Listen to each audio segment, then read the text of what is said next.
What's going on, everybody? Welcome to Breakfast with the Brookses. I'm sitting here with my man, my dude, my brother. My brother. From another mother with the same father. Yes, indeed. Yes, indeed. Right. George, it's a joy, man. Thank you so much. For those of you guys who don't know, there's some of you obviously who do. This is a great George Hawkins, great friend of mine. Whoever said no new friends was tripping. They wrong. So for those of you guys who are brand new to the show, welcome to Breakfast with the Brookses. Obviously, I don't have Cherie here with me. One of the things that I wanted to do, George, is use this Father's Day to talk about some things specific to men. For those of you guys who are not aware, Cherie and I created an online relationship academy where we get the unique privilege, I think, and honor to just serve and to sow into not only men, but women, couples, parents, singles.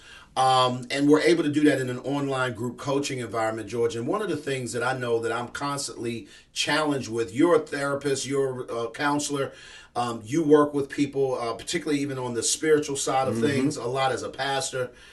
For me as a relationship coach, and I know you drill down and kind of run into the same things, but where men are concerned, ladies, I don't know if you've ever had this thought that they should know. Right, that by now they should know. So I want to talk today just a little bit. We're not going to be long today. Obviously, this is Father's Day weekend. I am supposed to be off. But I wanted to jump on. I could not come to the DMV and not get a chance to grab this dude and get his input when it comes to how does a man learn to father? Wow. That's the question. I want y'all to put that in the chat. How does a man learn to father? That's the question. I put it out on Facebook. I want to hear from you guys on YouTube. How does a man learn to father? George, you grew up with your dad. I did. Your dad was in your life up until 44 years. 10 years ago he passed away. Right, 10 years ago he passed. My dad, I didn't grow up with my father. My father left when I was 7. Wow. And he and I really did not get a solid relationship probably till I was in my early 20s. Okay. 16 years old, I ran into a situation, found out some things, and I was so angry with my dad, man, and we... For the sake of time, that what we went through, just stuff that everybody else goes through, infidelity on your mother, this, that, and the third. But then you're being able to draw the line and connect the dots. So now I got questions. Yep. He ain't got no answers, and I'm livid. Yes. So literally, that was an estrangement that built between us for a number of years. Took a while to heal that. And so we're going to talk a little bit about father wounds. We're going to talk about that. But how in the world does a man learn to father? That is an excellent question, man. That's a question. I think that's a question as a pastor that I've tried to deal with because most of the people that I deal with now, unfortunately, have your experience. Have either not had their fathers active in their lives, or if they were, they weren't, around a lot. And I did have my father, but I think men learn. Think about this: men or boys, we learn differently than females. 100% from the beginning. 100%. So if you think about it, we love to learn by hands-on. We love to learn by someone showing us what to do in situations, and I think. By and large, if my experience is any indication, my dad did not talk much. Okay. He did not explain what he was doing. He had 5 boys. Okay. All boys. And my father really taught us, I believe, or at least he tried to teach us manhood by actually putting us in environments. Got it. Small environments. Got it. And said, go do it. Got it. Right. And you never understood why you were doing it. I was angry with my father for most of my childhood because he wasn't really loving, affectionate, nurturing, and that kind of stuff. None of that. Absolutely. None of that. Absolutely. And so I think that by and large, I learned. At least I had some things in me that my father had instilled in me that I didn't know I had until I became a father. I love it. I love it. So, ladies, listen. Here's one of the things I want you guys to sort of take into consideration. And by the way, obviously this is Saturday before Father's Day. Yeah. I want you to think about when you see the men in your life, the fathers in your life. I want you to think first, how did they learn to be a father? It's a rhetorical question that I want you to ask yourself as you're dealing with a man, as you're dealing with a father. When we see things that people do, George, I think oftentimes we just assume that somebody taught you how to do that. I remember growing up learning the behavior of my father, although he was not in my home. Right. And so one of the reasons why I was so angry with my dad was because I found myself carrying out things that he did, Right. Behaviors, Yes. character traits, character flaws, Yeah. different things that I'm carrying. I'm like, yo, he wasn't there to teach me that. Right. How did I learn this? And so then that's when I began getting introduced to, things can happen generationally. Many times, particularly in our community, we call it a generational curse and things like that, where you begin to carry out, and the Bible talks about the sins of the father will visit and pass down from generation to generation. Yeah. One of the things that I want to submit, ladies, is that how can you teach something that you've never been taught? Right. Right. And so this Father's Day, really, the reason why I wanted to share a little bit, George, is to probably create a room or some space of compassion. Right. Now, Amen. Now, and I'm going to say this dearly. Ladies, listen to me very carefully. I get it. Raised by a single mom. I left my son's mother when he was 2. As a result, he grew up without me in the home for many of the years until he was 12. Came live with me full time. And I lost an entire family because of my foolishness. But here's what I want to submit to you. Could it be that he's carrying out what he was never taught? Or could it be that he's actually carrying out what he was taught? Yeah, absolutely was. And so I want to create a space of compassion for people to begin thinking through. Because here's what I'm going to submit, George. If we can create that space and opportunity for men to feel like they can be vulnerable, I think, and again, it's an environment, it's a process. Yes, it is. I think that the opportunity, at least, would be there for us to do that. You mentioned make room. So the first question that society has to deal with is there room for man to be honest enough, or male to be honest enough to express what he doesn't know? Because by the time he's 21, 22 years old, he has the physical attributes that says to society, now I am a man. Correct. Right. And I can possibly be a father. Correct. I have the physical tools Correct. to be a father. And so therefore, a female will assume, rightly so, you can be a father. You've got the physical makeups to be a father. Sure. We drop you into a situation where now a child is here, and something you've been faking it all along. Right. Love it. Every aspect of your life, you've been faking it. Yep. Now this is real life. It's been dropped in your lap, and everything that you either haven't been taught naturally, or the inconsistencies and trials and things that you've tried or assumed or pontificated that you didn't know comes to real life. Yep, you faked it till you made yes. it. Right. And then it exploits itself on the child,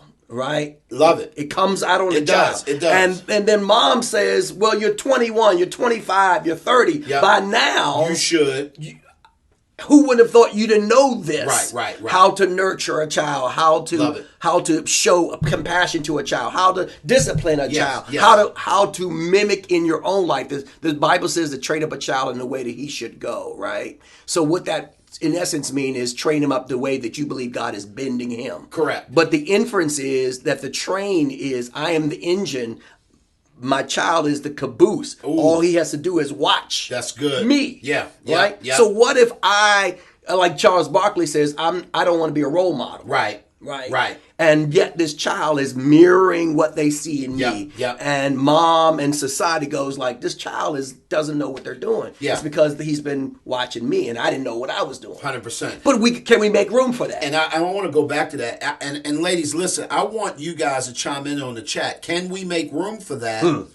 And for you, how could that look? And let me tell you why I'm going to ask you to participate and chime in on this conversation. Because the answer to that question is, I believe it is yes. Okay. We can actually make room. but I believe it's going to take a partnership. Yes. I don't believe that Yes. that is something that he can make you make room. No. Nor is it something that you're probably going to want to make room. No. Right? You're frustrated already. Already. Yes. So let's deal with the elephant in the room. You're already frustrated. This man clearly doesn't know how to father. You don't understand why. The truth is, he's not going to tell you why because he doesn't know. Yeah. So what would it look like for you to be able to create room for at least him to share what it is that he doesn't know? Man. Because I'm of the opinion until I got to the place, and we're gonna help you guys understand. I'm gonna give you a cheat sheet in a minute. Mm-hmm. There was a specific thing that happened in my life, George, that put me in a position for the first time in my life that showed me that it was actually okay for me to show up, share my truth, be vulnerable, and know that even if I'm judged by it, that was the first step towards me owning what I needed in order to be able to switch. Most men, because of our pride levels, because of the egos, because of all of our maleness, we're not going to do that. No. So here's the critical part of it.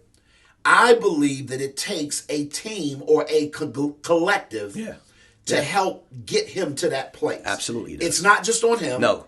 It's not just on you, ladies. Right. But it's on a collective. And for those of you guys who are believers and you're spiritual and you know God and you got a relationship and you pray, this is where prayer and faith comes in.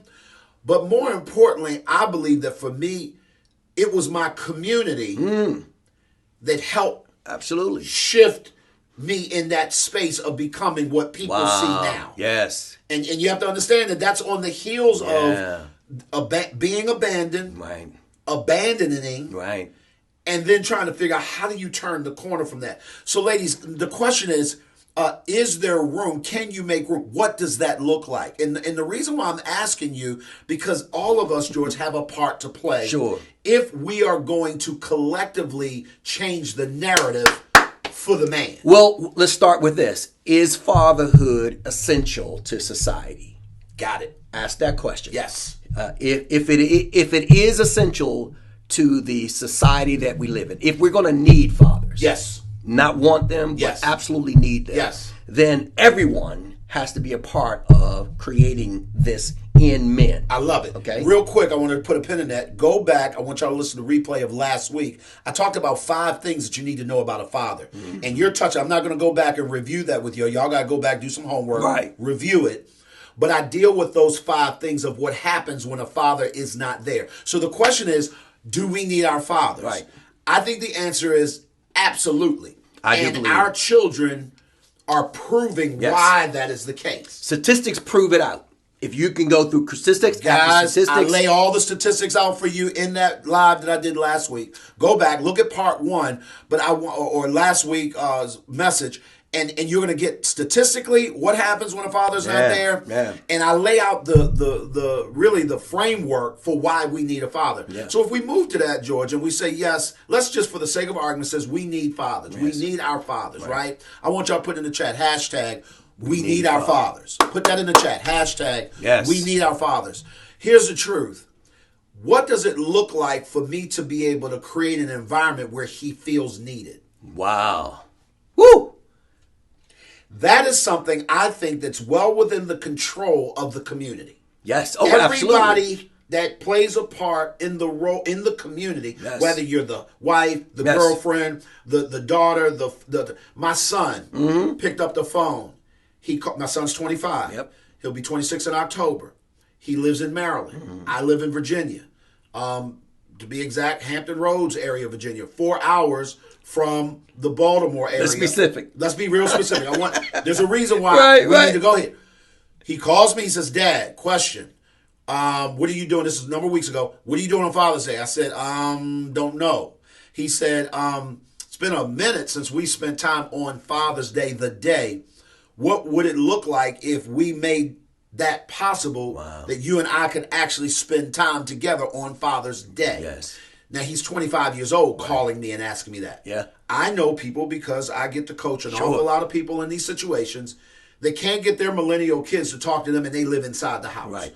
So I personally considered it an honor that my son created in me the need for me to show up.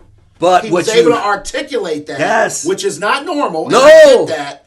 But I believe that the signs are still there, whether they can articulate it or not, that helps me know they need me. Fatherhood never ends. Nope. Right? Nope. It's a lifelong endeavor. Until they get in the box. Right. It's a lifelong endeavor. And here's the question. How did you discern that your son was not giving you a want, but he was actually giving you a need? That's a great question, George, because I hadn't even thought of it that way in that regard. But if I had to go back and I think and replay that in my mind, for him, first of all, because he doesn't normally talk that way. Okay. There you go. That's not normal speech for him. Right. He normally doesn't ask for things like that. We talk all the time. Right. FaceTime, that's his thing. And I can tell you in a week, we talk 2-3 times a week, every week, all the time anyway. So it's as if we see each other. Right. So he doesn't normally ask. So for me, I think what heightened, to answer your question, it went from a want to a need when I realized he was able to articulate and say, hey, when was the last time we did this? That's big. And I remember it specifically because this is really ironic. It was 2 years ago, but I asked. Oh, okay. Yeah. It turned out that he and my daughter were going to be in Baltimore, and my grandkids and my son-in-law and all of them were going to be there. I was going to be in Virginia Beach.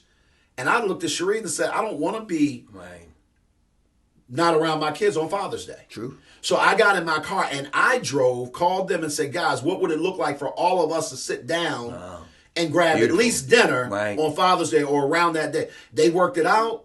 We figured it out. And that was the last time we all got together on Father's Day. So he asked me. So for me, I had to attune my ear. True that. To what he was really saying as opposed to what he was actually saying. Yes. Because oftentimes what every young, especially kids, will reveal to their fathers in some way, shape, or form, I need you. Yes. Are you going to be at my dance recital? Yes. Are you going to be at my football game? Yes. Right? Yes. And oftentimes fathers, we miss it. Yeah.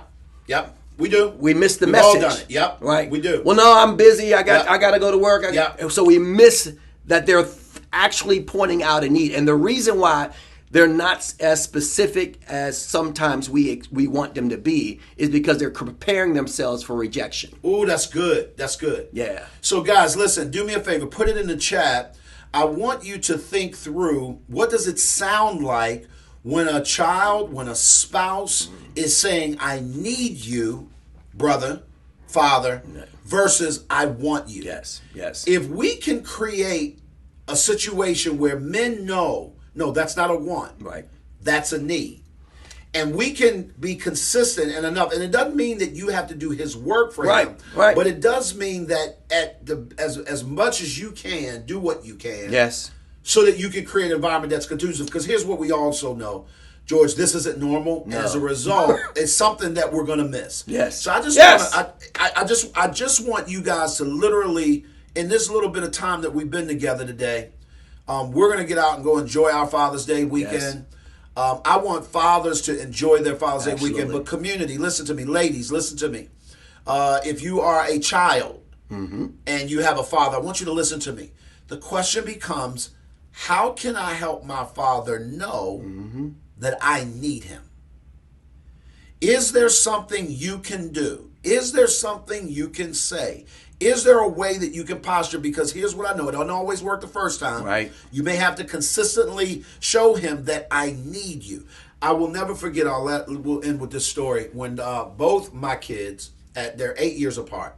So Cherie's daughter and my son, which is our blended family, 8 years apart, both at the age of 15, separate, told me the same thing. My daughter says to me, and at this particular point, Cherie and I are married maybe 3 years, 4 years. Right. And we're going through this whole thing. And I said, well, hey, man, when you get 18, you'll be on your own. You can do what you want. Right. And she looked at me, and she said, Dad, I'm going to still need you. Yeah. Wow. George, that broke my heart. Wow. And if I think about it, I could cry, think about it, because the scenario that was surrounding it was a scenario of finality. Yes. Most of us grew up in a situation where we were told, listen, come 18, You ain't got to go home. Yeah, you got to get out of here. But you got to get out of here. Yes. So the point I'm making is that was with her, and then my son. Wow. 8 years later, Yeah. or not, I don't know what the math is. He's 15 when he says it, and he says, and it was a completely different. So he had been cutting up in school. I mean, it was bad. It was just really, really bad. And at this point, I'm saying, bro, I don't know what else to do. I'm literally laying hands on him. And it's bad. And he looks at me with tears in his eyes at one point, and he says, Dad, I need you, man. Yeah. I need Amazing. you. So here's one of the things I recognize. Everyone isn't always going to say that in words. Right. I get that. Yep. But what I want to ask you is, what can you do to help get those words out? What kind of compassion can warm up in your heart to recognize, one, this guy was never taught how to articulate what it is that he needs, how it is that he needs to show up. He's never been modeled what it actually looks like. Because even in your case, and in many cases, even when fathers are in the home, oftentimes, because of our own circumstances, we're not necessarily whole. That's right. Oh, you get what I'm saying? So the whole us don't show up. That's right. So you get missed pieces of us. Yeah. You get the provider. Right. You may get the protector. That's right. But you're missing out on the empathizer. That's right. Or you're missing out on you get what I'm saying? Or you get the one that's overly empathetic. Yep. That's right.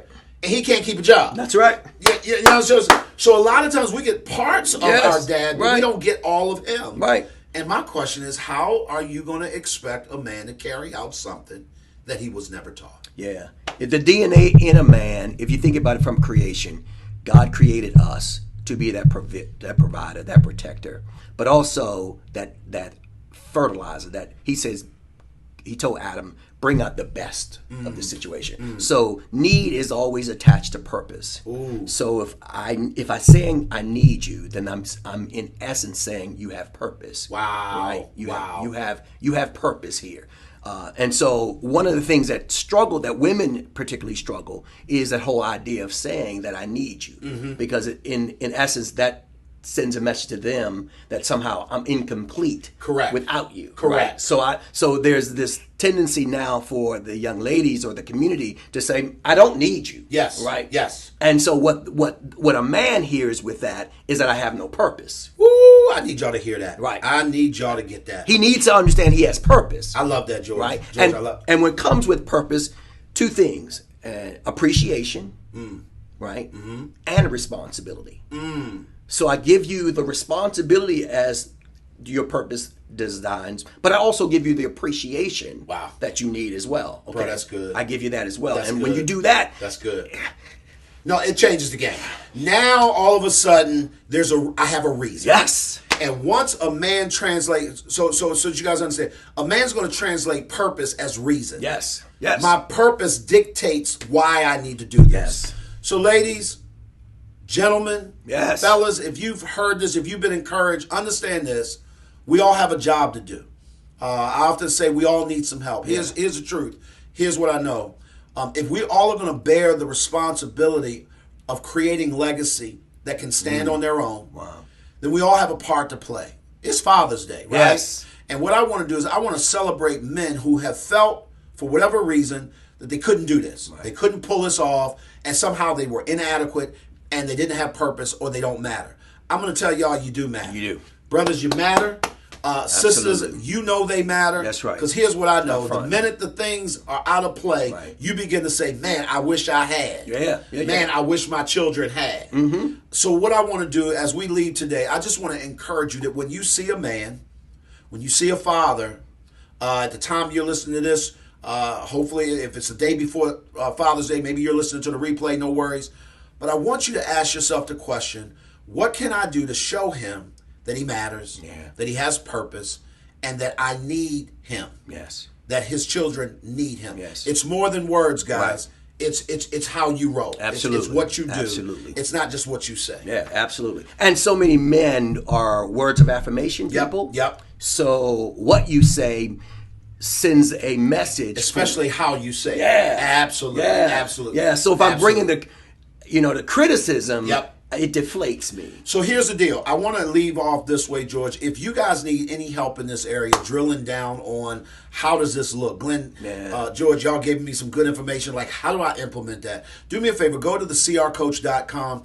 Somebody will throw it in the chat for you. Sign up for a free discovery session. I'd love to be able to schedule some time with you, chop it up, and figure out how can one of the products and services that we have best benefit you and helping you achieve this. I wrote a book called How I Got My Son Back. And in that book, I really just talked about the estrangement that men and children have, particularly men who don't want it that way. But they don't know how to bridge the gap in order to correct a wrong or right a wrong. That book will help you. You can find that at thecrcoach.com.